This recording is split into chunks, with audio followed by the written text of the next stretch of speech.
what is coastal resilience? It strengthens communities' capability to anticipate, prepare for, respond to, and recover from hazards. And that's really going to be the frame for tonight. Anticipate, prepare for, and respond to coastal flood hazards.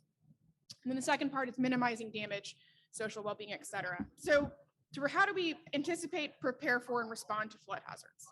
So what's a coastal flood hazard? There's really three main kinds. You have tidal flooding on the right, and this is your everyday sort of floods. This is your high tide. Sunny day flooding is another term for it. Nuisance flooding. You see it a lot in Norfolk. It's mainly going to, cause you to reroute. It's typically not that hazardous, but it definitely is a nuisance. The second one is storm surge flooding, and this is familiar to anybody who's been in a hurricane or a tropical storm. This is when you have water coming on shore, usually being pushed by winds. It can be exacerbated during high tide, and it can be exacerbated as your water levels rise. So the higher the water, the more that can come on shore, the more damage. And rainfall flooding. This is your typical flash flood when you have a bunch of rain in an area that there's no surface for it to really absorb to, and it just runs off in a fast manner. So it accumulates really quickly. That can also be very dangerous. So why are we here? What's the challenge? What's the issue? So there's 6 million people, or about 70% of Virginia's population, live in a coastal area that are at risk of flooding. And this is very costly to Virginia's communities. In just 2 years, it was $1.6 billion in damage.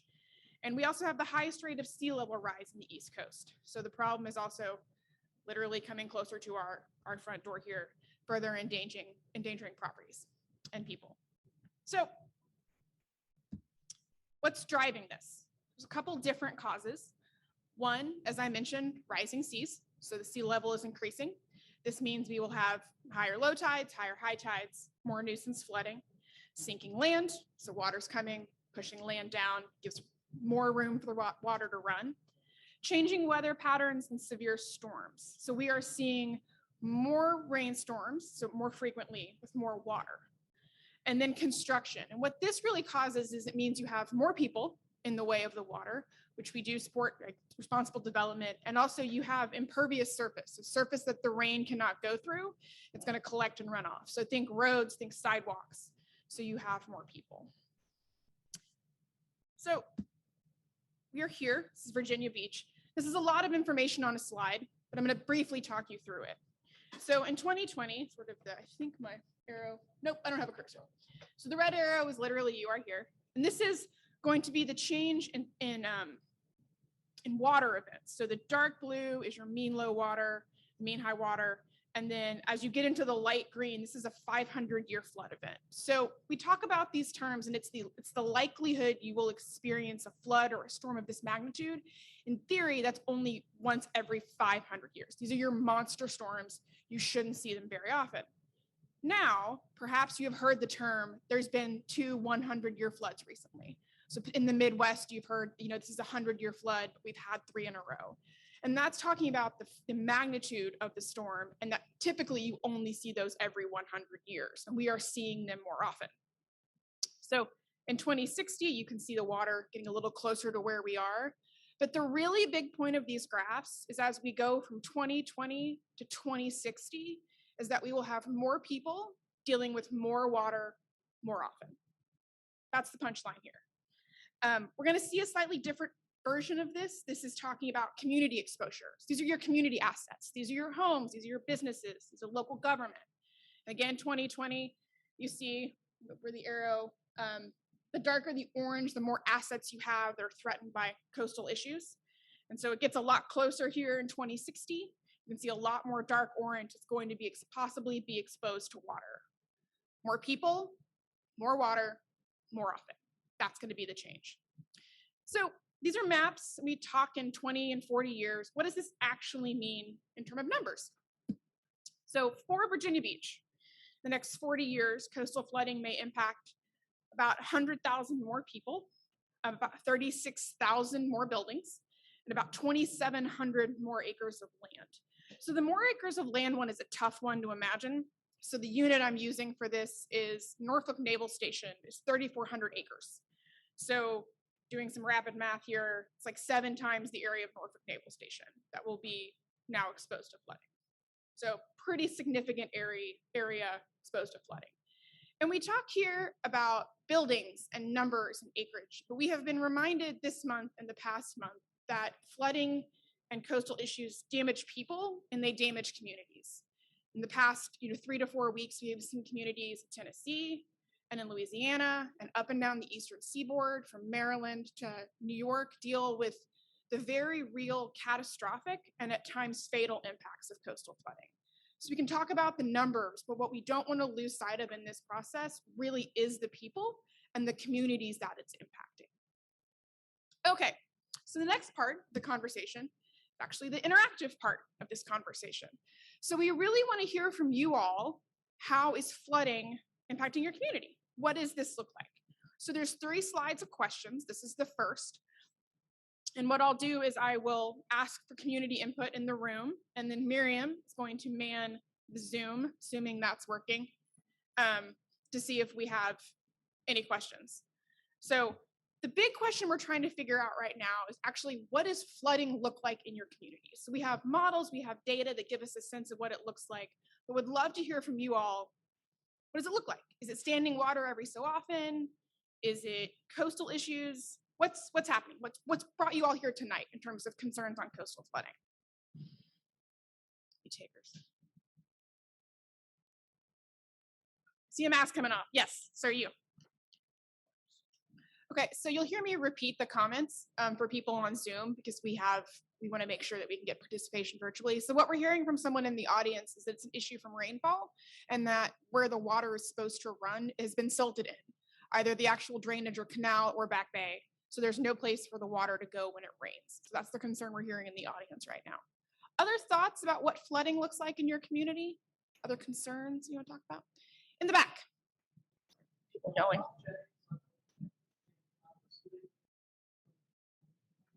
Welcome. It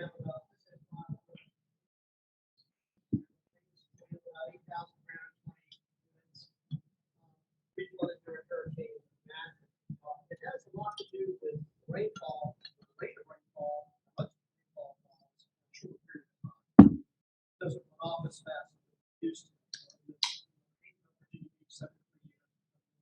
So I lived in my home now for 13 years. I never had flooded before, but it flooded during that, which is a problem.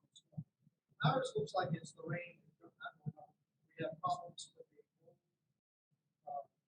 storm drain pipes, and that's being upgraded by the city. We have trouble with the runoff and the rate of runoff. It means that the tides are higher and stay higher for a longer period of time than before. And our biggest concern is like Sam or the 2 tropical storms that are developing behind it, because in October was when we had Hurricane Matthew, and that's a real concern for all of us. Most people, or a lot of people in my neighborhood, that's what we talk about whenever it starts raining. You wake up in the middle of the night and you're fearful when you have a heavy rain. So it's really impacting our life and what we wanted to do to stay there in retirement. Many people in my neighborhood are retired. So it's a big issue with us, and we need everybody, state, federal, and everybody to help tackle this problem, because we're a military town, and my neighbor is active duty Navy. He doesn't want to be on board a ship out in deployment and worry about his house and his children flooding.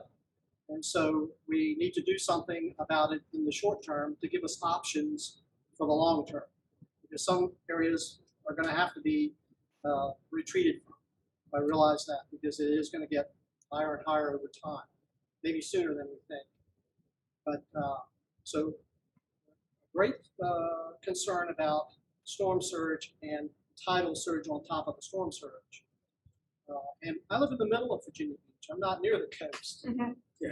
But the inlets and all of Virginia, you have to cross a bridge to get out of Virginia Beach. Yeah. So it's a very big concern for all of us. And I hope the state convincing the federal government that it's in our interest. We've got 17 military installations here, $16 to $18 billion worth of payroll from the military. We would probably exist as well as we do now if it wasn't for that. And so it is an investment for folks in Ohio or Idaho or anywhere else, that we maintain this as a national security thing for the military that is our neighbors and our friends. Thank you. So there's a couple things I want to talk about there. So the gentleman was echoing something else. It's concerns rainfall and some storm surge. So when tides are getting and staying higher. The other point he made that I think is interesting is that we talk about this as a Virginia problem. That's where we are right now. But we also hold a lot of national infrastructure and infrastructure that's critical to national defense. And so that's a question of how can we engage with the federal government and make the broader case that it's not just a Virginia asset, it's an asset that supports many missions across the US. We have the world's largest naval base, 3,400 acres. Other concerns, thoughts, questions before we move on? We got some in the Zoom. Okay.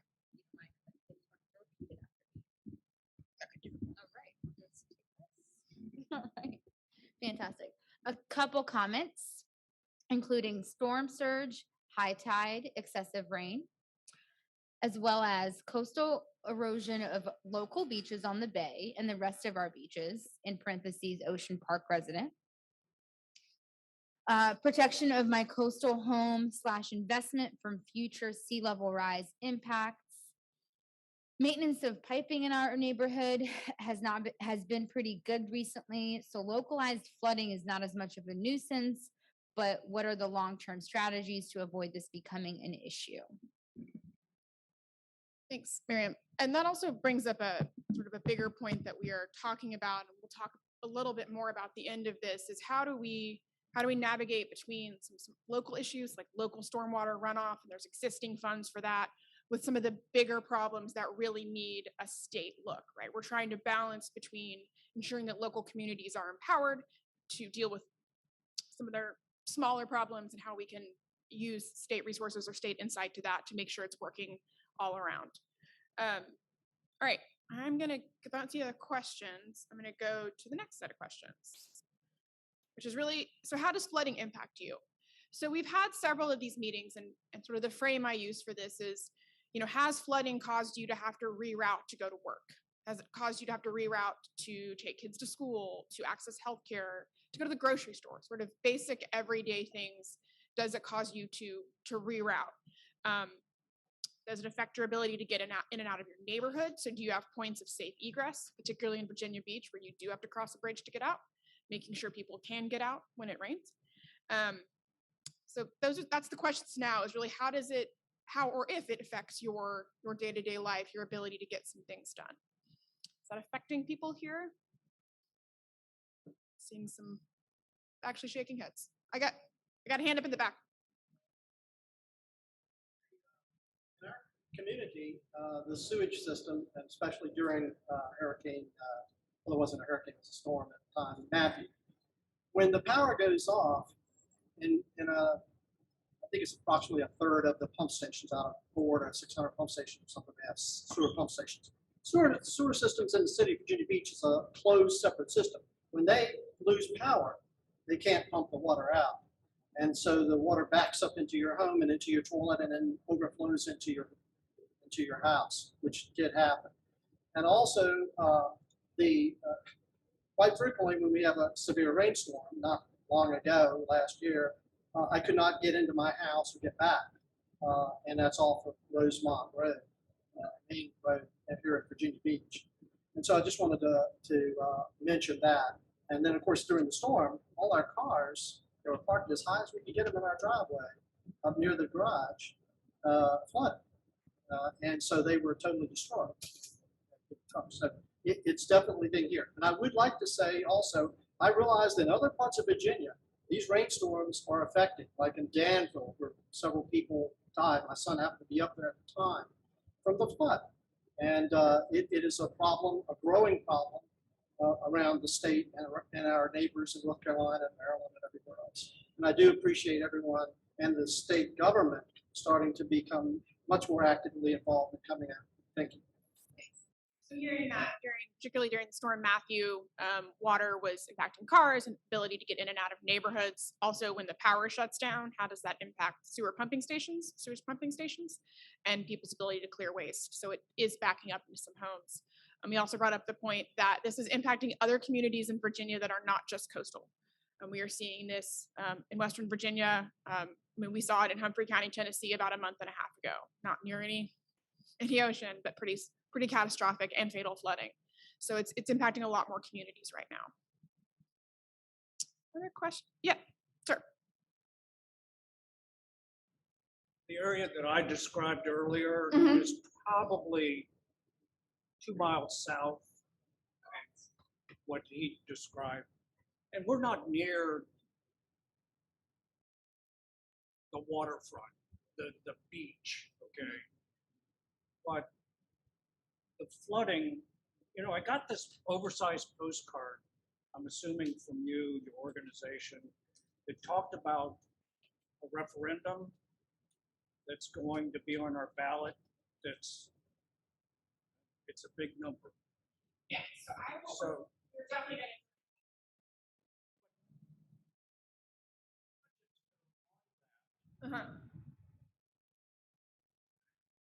don't really address the Kempsville area. Well, if you're going to get there, please include how they were chosen, how these things were projects Okay. that were chosen to be in this referendum, because it's a big number. Talking about impact, Mhm. that's going to impact my wallet. Okay. There's no doubt about it. It has to. That's all being kind of slid under the door in this referendum that'll show up on the ballot. And, I'm afraid folks are going to look at it like, what is this all about? Because there's not a whole lot. It's October. Yes, it is. So we will get to that at the end. We have someone that can answer questions on that. That is a Virginia Beach issue. So we will have someone that can answer your questions on that. The other thing I wanted to talk about for people in the room, at the end of the night, we do have maps at the back. We have maps and Sharpies, and would love to get your input and to show us on the map where's flooding, what kind of flooding it is. Draw on your streets, write notes. That is some of the information we are collecting here as well. We will get to that referendum at the end. Yes. So in answer to one of your questions, it can cause us to have to work from home because work sites are inaccessible. I've had a car flooded out because of street flooding. Flooding cuts off several routes out of our neighborhood, which means everyone has to use the same exit area. This would be how emergency vehicles would enter and leave. Thank you. That's a great way to do this. Yes. Streets in our neighborhood, cars couldn't get in and out during Hurricane Matthew. Now, this happens routinely whenever we have a strong thunderstorm. Okay. Never used to happen before, but it just can't run off as fast. Got it. So the gentleman wanted to make the point that it's not just the storm of Matthew. This is happening more often with regular storms. So wanted to clarify that point. That's important. All right. I'm going to move on if I don't see any other hands. Okay. So remember we talked about our frame of anticipate. We also want to talk about how do we prepare and respond. So one of the things that we're interested in is really where are you getting information when disasters are occurring? Who are your resources? Do you have reliable internet when this happens? In the case of a flood emergency, are you able to evacuate? If you had to evacuate, where would you go? Do you have flood insurance? So I really like to hear from people sort of how are they getting information about disasters as they're occurring? How do your communities stay informed on this? So how do people go to NOAA, go to the National Weather Service when this is occurring? Got a couple hands. How many people go to VDEM, Virginia Department of Emergency Management? No hands. How many people know that VDEM has a Twitter account? It's actually pretty informative. I've got one. Okay. Facebook? Anybody use Facebook for this? Off and on. Do your communities post about it? So when something's happening on next door, people like storms are coming, move your cars. Okay. I'm getting head nods and hands. So for people on the computer, I'm getting some head nods and some hands, probably about 5 to 6 people. So we're really just trying to understand how to get people timely information. The other question I have for people is, if you have to evacuate, do you all have a place to evacuate to? Do you know where to evacuate? I've got one hand, I've got a shaking head. We're gonna get to that. Has anybody here evacuated, had to evacuate for a storm? Was anybody here supposed to evacuate but didn't? Okay, you know. All right, so this is really getting to the part of how do we prepare and respond for this? Because as the gentleman in the back mentioned, we're gonna have some short-term, some medium-term, and some long-term strategies. What we're gonna talk about more towards the end is really this long-term approach, this coastal master resilience plan on how we begin to address this. But in the meantime, as we've seen the past several weeks and months, this is occurring in communities today. And so we don't want you all to leave here without a little bit of emergency preparedness information. So the first one is be prepared. Turn around, don't drown. This is a phrase they use a lot at NOAA, the National Oceanic and Atmospheric Administration. They run the National Weather Service. This is the catchphrase. Turn around, don't drown. And this is really important when you have flooding on your streets because you just don't know how deep it is. And so I want to call attention to a couple of the numbers. 12 inches of water is enough to carry away a sedan, a smallish car, and 18 to 24 inches is enough to carry away large SUVs, vans, and trucks. That's not that much water. And we saw a lot of fatalities in Tennessee and other places from water that was not that deep rushing through communities and people who were on the road. A lot of fatalities occur because people are trying to drive through water that they can't see. They don't know how deep it is. This is why we want to know where it's flooding, right? Because we want to make sure that you have egress in and out of your neighborhoods and you can get to the services that you need. So the maps in the back will be really important. But if you only leave with a few things here today, please remember this. Please remember not to drive through standing water or running water if you can't see the bottom of it. Second thing is, this is Virginia Department of Emergency Management. Know your zone. So Virginia has zones for people in terms of proximity often to the water, when they should evacuate. So red arrow, we are here. This is, I went into VDM and I plugged in our address for where we are today, and we are in zone D. So we're probably not gonna get evacuated unless it's a pretty big storm, and that's good. This is a pretty good area. Reds and other places you're looking at, I believe red is zone A. So those are areas that are gonna be probably the first line to get hit by a storm. This is usually for hurricane preparedness. So you can go to Virginia Department of Emergency Management, know your zone, and plug in your address, and it will tell you exactly what your zone is. And that will be helpful to know as you hear people talking about on the news, they're evacuating zone A, they're evacuating zone B. That'll at least give you a starting point on where you are. So this is a really good resource. VDM has a really good resource. Second thing is have a plan. And I realize that it is almost October. We still have 1 month to go during hurricane season. And we've seen some whoppers come through, at least on the East Coast in November, and October. So please still continue to be prepared. I realize we are towards the end of the season, but it's never too late to have a plan. So this is the picture of the Virginia Hurricane Evacuation Guide. I believe we have these at the front. I used to actually have one to hold up, but I don't right now. And that's going to contain all the information you need for hurricane or really any storm preparedness event. Paperwork you need, what should you have in a travel kit, know your zone. And that alone could be an entire presentation, but I really encourage you all to pick that up. Someone's bringing me one. We will drop the link in Zoom as well. This is a really helpful resource on how to be prepared for a storm. This one's been updated for the COVID-19 pandemic. So how do we change that? But again, like the centerfold is the know your zone part. So this is all part of being prepared. We can't fix these things overnight. So we want to make sure that in the meantime, communities have information that they need. So be prepared, get engaged. So we have a community flood fund, and this is really what I want to flag for you all to talk to your local elected officials about. This is something that local elected officials and community governments can apply for funding for your communities. So this is for a resilience plan. These are for coastal flooding projects. And so this is, it will empower communities to understand what their resilience and what their resilience needs may be and how they can begin to address flooding. So this is, to be clear, this is not something that community groups can apply for, but this is a resource for your local government. So if you have questions or thoughts or projects, we encourage you all to reach out to them to encourage them to apply for the fund. All right. So the big thing is sort of why we're here, what kicked off this process, is we are in the process of developing a coastal master resilience plan. Big name, big report. What does it mean? So many localities have begun to address what flooding and what coastal hazards look like in their communities, but not every community has those resources. And we need to ensure that what may work for Virginia Beach may not work for Norfolk, and what Norfolk may do could negatively impact Virginia Beach and vice versa. So we want to make sure there's a look out across and there's coordination across localities that projects aren't going to have adverse impacts, and also to provide resources for even communities that have begun to develop this. No community has the funding to be able to address a lot of these projects. We're talking about pretty big projects. So this is also to be able to connect federal funding and state funding, and ensure that the resources are there to be able to address this. So this is really what's driving all of this, and it's the start of the process.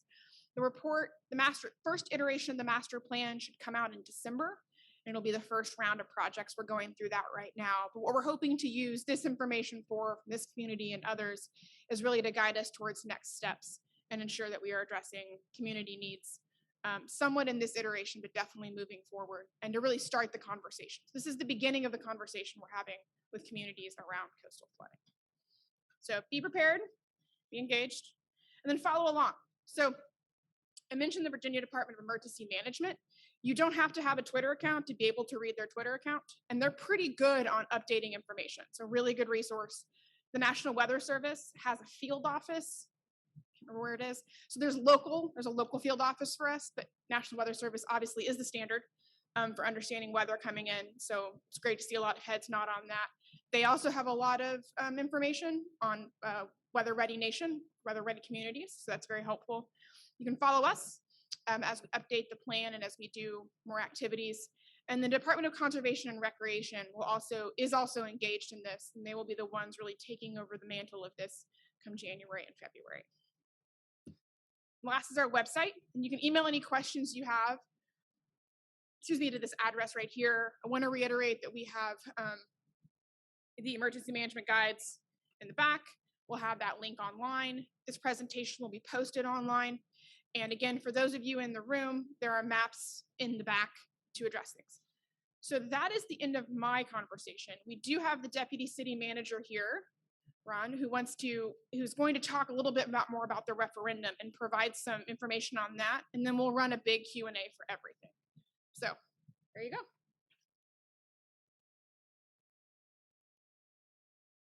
Good evening. I'm Ron Williams. I'm Deputy City Manager for Planning and Infrastructure here at the city. A little bit of background about the referendum. Over the past several years, we've established master plans for both sea level rise, we call that our Sea Level Wise initiative, and then our stormwater systems. After Hurricane Matthew, over the next several years, City Council's directed an increase of funding into the stormwater system in order to enhance the infrastructure. It's now the largest single area of our capital improvement program above transportation or education or anything. It's 23% of our capital improvement plan. The council asked us for a more aggressive timeline in order to try to deliver projects which were anticipated to take 40 years to deliver. So we established a package of projects that attack those that we knew the design criteria by which we could accomplish mitigating flood impacts. Windsor Woods, the Lakes, the Plaza, the Southern Watershed, Eastern Shore Drive, the Central Resort Area, and Lake Bradford and Lake Chubb. And this package makes up the $567 million package that we're asking for on the ballot this year. The reason we have to put it on the ballot is because we're limited on the amount of money that we can issue in general obligation debt on an annual basis without asking for voter approval. This outstrips that level, which is at about $65 million a year. And so what we can do with this package of $567 million is, number one, deliver the package of projects in 10 years that otherwise would take 40, but also then by giving us that ability to have the additional borrowing capacity, as we retire the bonds that we issued for this phase one, we can start to get into phase two projects and eventually the major sea level rise projects.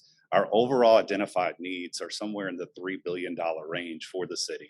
And so this is the beginning of a program that would be a sustainable, multiple decade program to attack first the interior of the city, predominantly where we have undersized pipes and stormwater conveyance systems that were built under standards in the 60s and 70s, and then where we do have some tidal influence on a daily basis right now. Eventually, we would graduate to the larger projects that you would see more on the outer ring of the city, both on the western end with its engagement, the Elizabeth River, the Lynn Haven River at the bay, and then of course Rudy Inlet. So happy to take any questions. We do have Mayor Bobby Dyer here if you'd like to say anything, Mayor.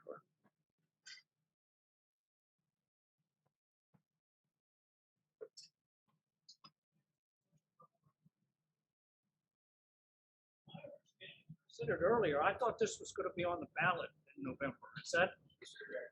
It will be on the ballot. It's on the ballot. Yep.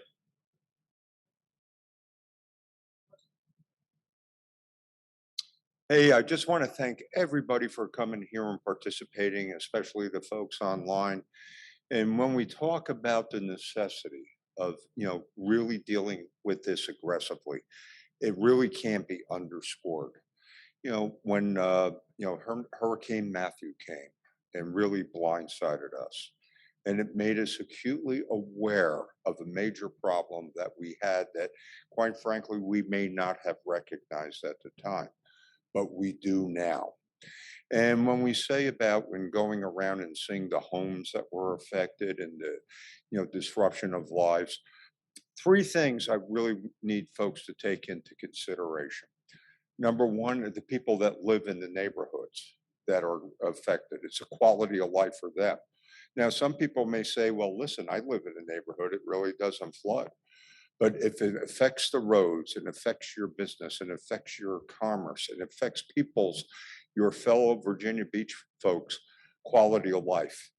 Now, the other thing is when we talk about economic development, that we want, the goal that we have right here in the city is to make sure when your children graduate from college, they're going to have a job here. And we're on the threshold of bringing in a lot of good companies now. We got the wind turbines off the coast. We got cables coming in. We got broadband coming. There's an interest in companies to come here. And they're going to want to see that we're aggressively dealing with the problem of sea level rise and wind surge and things of that nature. But the other thing is that one of our most valuable assets that we have here are the military. And they have to make sure that they can accomplish their mission. And they got to make sure that people can get in terms of readiness. They have to get to the base. They have to move manpower and materials from, place to place. But the one thing about Virginia Beach is that when we are confronted with a problem in a situation, people tend to come together. The one thing I found out about being mayor, that the strength of Virginia Beach are the people of Virginia Beach. The people that live here, work here, play here, and have their businesses here. And the thing is, it's a quality of life that we deserve. But once again, this is a situation that we are confronting. Many cities are confronting it. But we are out front because we are Virginia Beach. But let me say this. No mayor does anything by him or herself. It's people that come together. And we got some great engineers. We invested in the Dewberry study. We're on solid ground about what we need to do. But, this is not going to be a problem that's going to be fixed in 5 years, 10 years, 50 years. This is going to go on in perpetuity, but we got to take those first initial steps.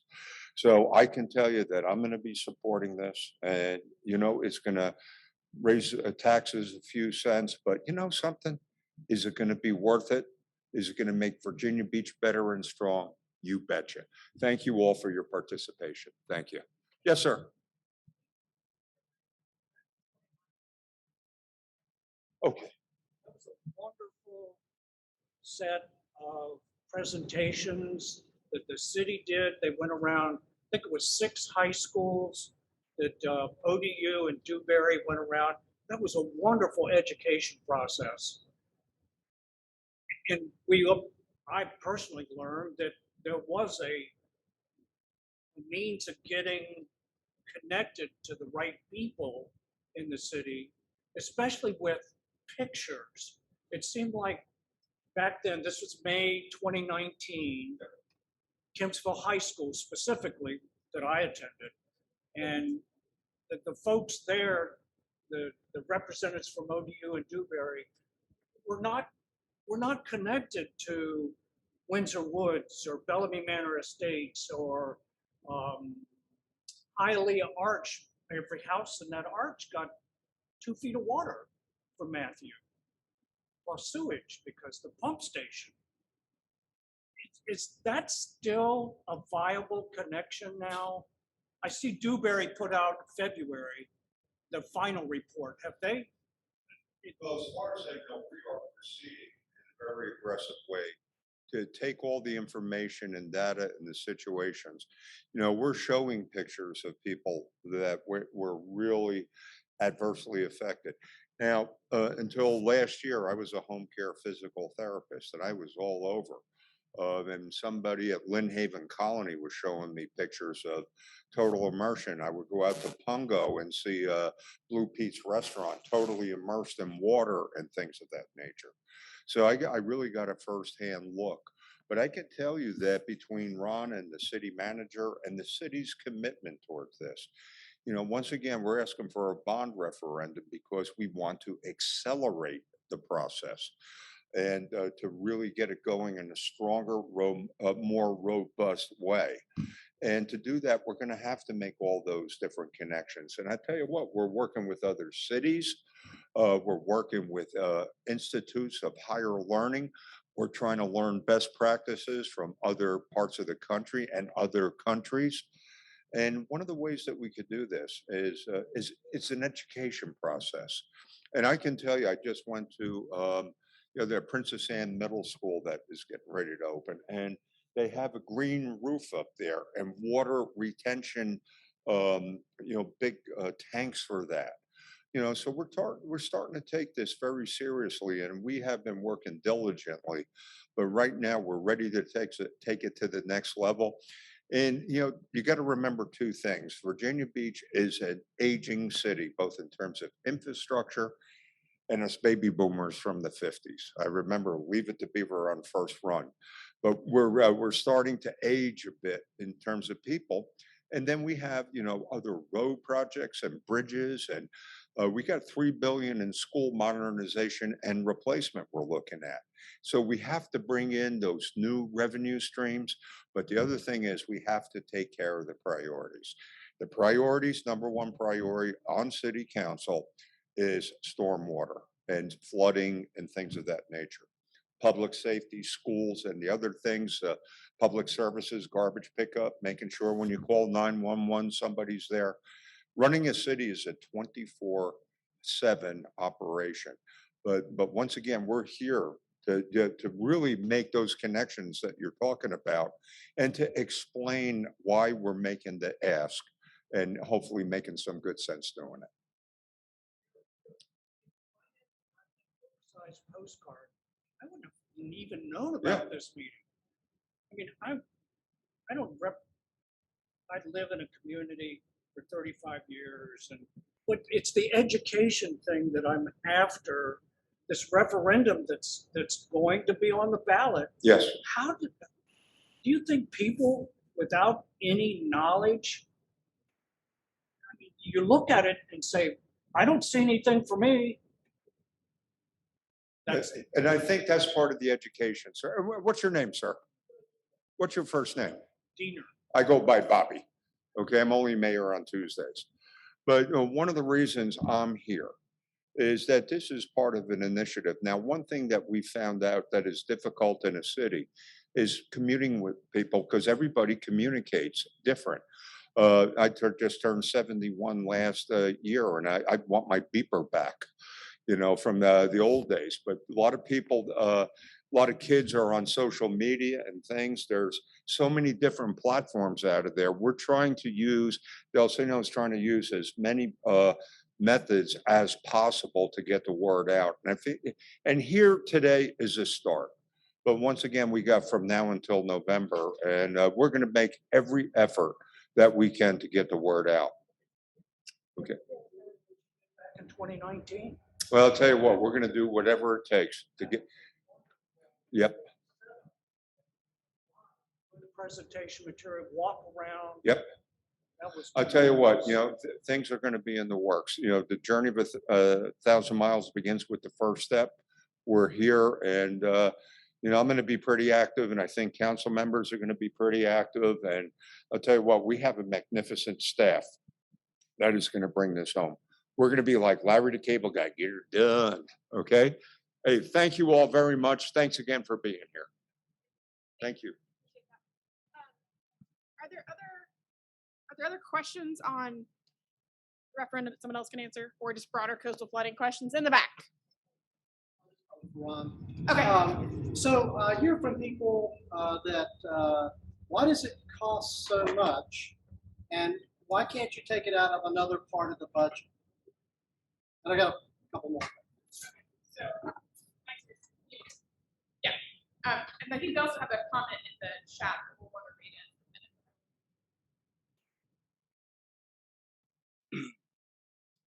I think easier said than done. It would be, what would you cut?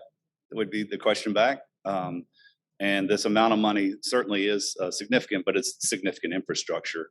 If you've seen any of the recent stormwater projects, Shadow Lawn and Lakewood had that project done over the past 20 years. You see, it is a very disruptive, very infrastructure heavy to do the stormwater systems in particular, different than tidal gates or culverts that are very localized to a certain pinch point.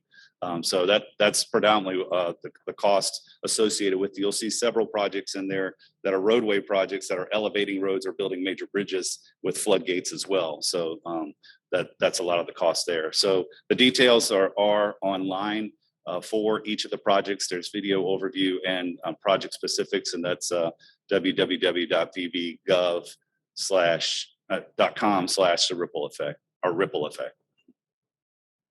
I got one more question for you, if you don't mind. It's from the chat. Does the referendum include approval of stormwater management regulations for new development, or is it only for the approval of bonds that will fund the specific projects mentioned? In June of 2020, City Council adopted, which we know are the most stringent stormwater regulations in the Commonwealth, if not the Eastern Seaboard. And so those are in effect. We also have further direction from a resolution by City Council to address, make amendments to our comprehensive plan that would recognize and make sure that any new development doesn't impact the improvements that we're doing.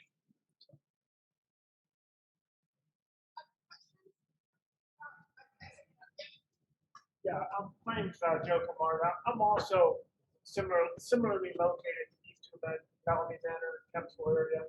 I understand a lot of the new neighborhoods, and the newer homes, those areas, they're already, they're taking those steps. But those people in older established 30, 40-year-old neighborhoods, maybe 50-year neighborhoods, are there plans to kind of upgrade and improve the stormwater systems in them? In this master plan? Yes, there is, and in particular in your area, that input that we're input to action here with the Dewberry study that you referenced. That sea level wise master plan now really is probably another decade or two out before we're starting to design, which would be the major project for that area, and that would be a major system on the Elizabeth River.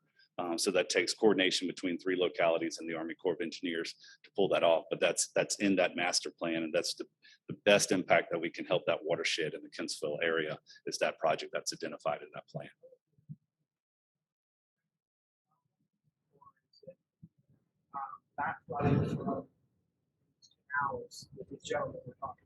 My general understanding, the biggest impact is tidally influence on that side of the city. Yeah.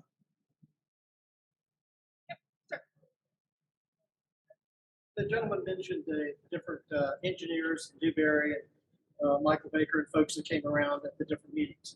I see a lot on Nextdoor and some other things that I follow of folks not really understanding what it is they're going to do, and will that really solve, what problem will that solve, and how long will that take?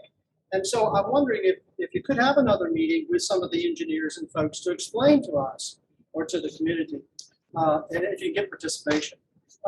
Because there's a lot of folks that are riled up about this, and I was kind of surprised knowing that there's so much flooding.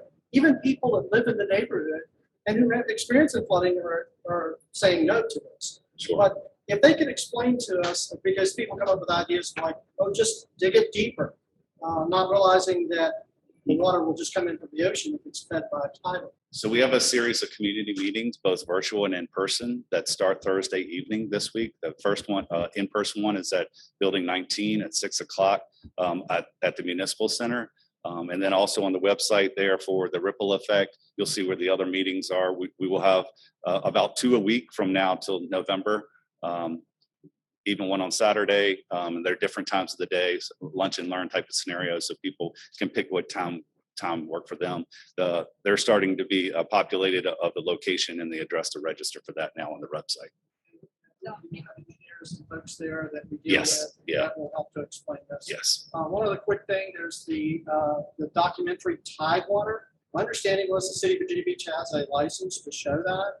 The Tidewater was on the Oh, sure. Navy Mhm. locally, Admiral Phillips and all. And that's pretty persuasive for what's going on, because it's about where we get a lot of our money from. And so I was just hoping that maybe they could either show it on the Virginia Beach channel or channels or something to be able to let folks know about it. Sure. Other questions? Other questions about either broader coastal resilience or the referendum? Before we hop off, sir. No. This is for each state. We're- I have friends in a community of folks that I deal with. They come to me for water flooding and stuff. And I also encourage them, and they talk to me about when to leave. Some have left, some have not. I am shocked.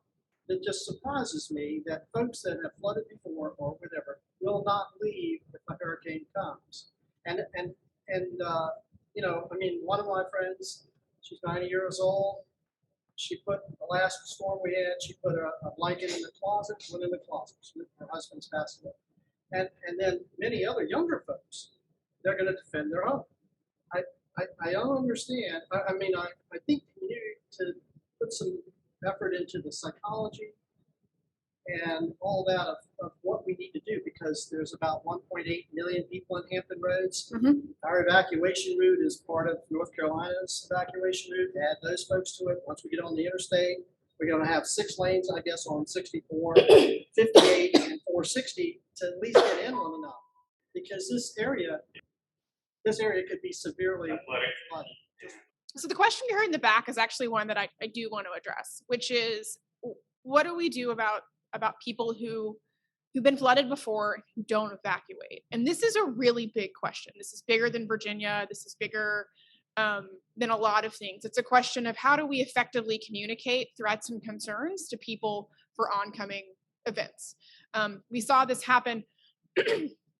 The Weather Service has worked on this for Weather Ready Nation. It came out after the Alabama tornadoes, I believe, really trying to understand how to communicate with people. There's a couple different barriers to evacuation, which is why we ran through the slides here to understand, what is causing people not to evacuate. There's a couple things. People can't, right? Your 90-year-old neighbor may not be able to drive. How do we provide resources to her? There are people that don't have the finances to be able to evacuate. So to evacuate, you need extra money for gas. You may need a hotel, a place to stay, and you may not have those funds. So how do we help people who literally cannot evacuate? We saw that a lot in Katrina. And then there's this challenge of, I'm going to stay here, I can weather the storm. And we've, during Matthew, I was here for that. I heard people be like, well, it wasn't that bad.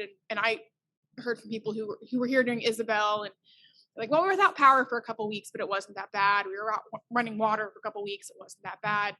And so it's really talking to neighbors and communities. Those are the people that they listen to.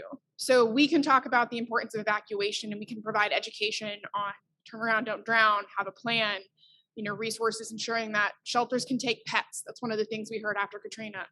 But really looking to neighbors and neighborhoods to talk to the people that they live around and near, and encouraging them to evacuate when they need to. But it is a challenge. Not going to minimize that. Yep. No, we got to follow up. To bear modeling analysis and simulation center at Old Dominion University. They did a study and had a map and showed that Hurricane Sandy had hit here. We could get to 13 foot of water across the whole area. Little red dots on the map are medical facilities under. Hurricane Florence was 19 feet. And if you look at some of the rivers, or look like rivers, that was Interstate 44, so, or Interstate 40. And so that can happen here, and the storms seem to be getting in higher categories coming up this way. And I'm concerned about folks, some folks say that, well, North Carolina will shield us or something like that.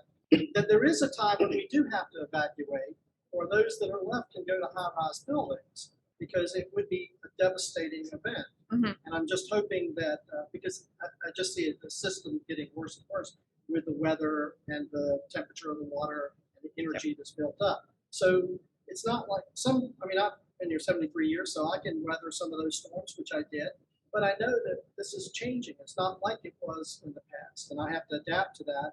And I need to make sure folks realize that after Katrina, that was an eye-opener, and some of the others. You follow on real quick. After Katrina, there was another storm, another hurricane in Texas.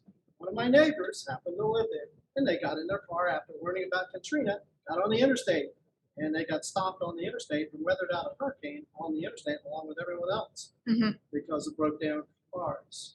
And they had no bathroom and only the food they had with them. So it is an issue that we need to stage it and plan it, and people need to know where it's at. Thank you. Thank you. So again, talking about evacuation and the importance of evacuating when they call for it.